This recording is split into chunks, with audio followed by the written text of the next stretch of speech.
I might leave that adventure to later because there is so much more to see and do in this cute little town. Rochester is on the Campaspe River, about 2.5 hours drive north of Melbourne.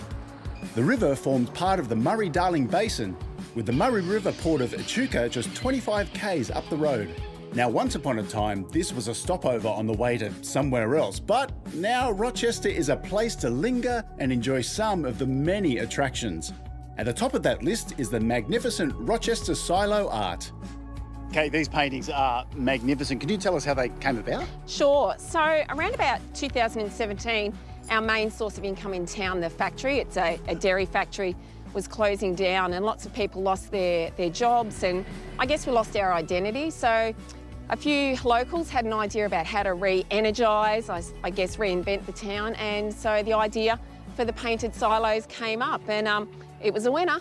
Can you tell us a little bit about the artist impersonate? So Deviate is our artist. He's a well-known Australian mural artist and really big on endangered flora and fauna, big environmentalist, so he was perfect for this gig.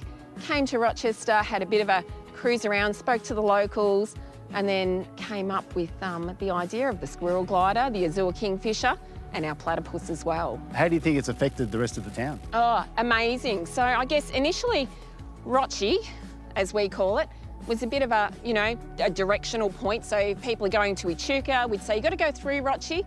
We don't say that anymore. We're the destination point.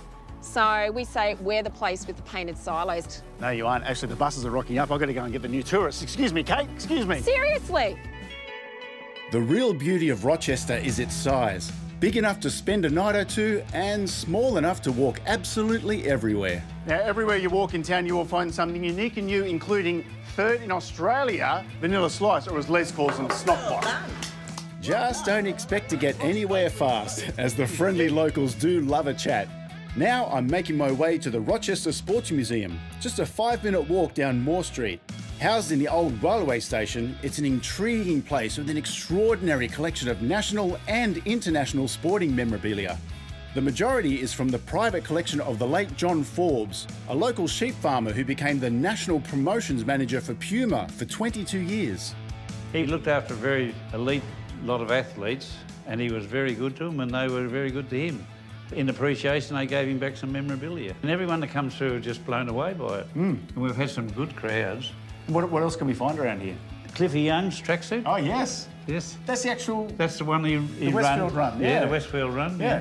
That hat's very famous because Warney signed that. Oh, yeah. John used to go and see Warney at playing cricket for St Kilda Seconds, and he wanted to sign him up. He said to Herb Elliott, he's fat, he got earrings, he got long hair. He said, you won't like him, but he can bowl. He said, well, sign him up. He took his hat off and signed the thing and gave it back to John. He said, bring us back with the form. And you'll discover even more art and incredible murals around town, including Iddles Lane, an homage to the family of legendary former Victorian police detective Ron Iddles. Now, let's be honest, you haven't been to a country town unless you visited the local pub, and if the Shamrock Hotel facade is anything to go by, oh, this is going to be a beauty. Today, Chef Simon Pointing has prepared a taste of the locals' favourite dishes from his menu. We've got a traditional pub food, but I do it with my twists. Here we have my freeform mushroom lasagna. Yep. One for all the vegetarians. Love it. Can be done without the cheese for the vegans. This is a chicken parmigiana with what I call a bass straight topping, so it has bacon and garlic prawns. Got a great love for Asian food, so this is a sticky caramel pork belly. Cheers to you, Simon, and the Shamrock. Thank you. Here's cheers. So, no more bypassing Rochester. Pull over and check out all the spots I've been to today. And I suggest you visit rochester.org.au. They have all the info you need on everything in town.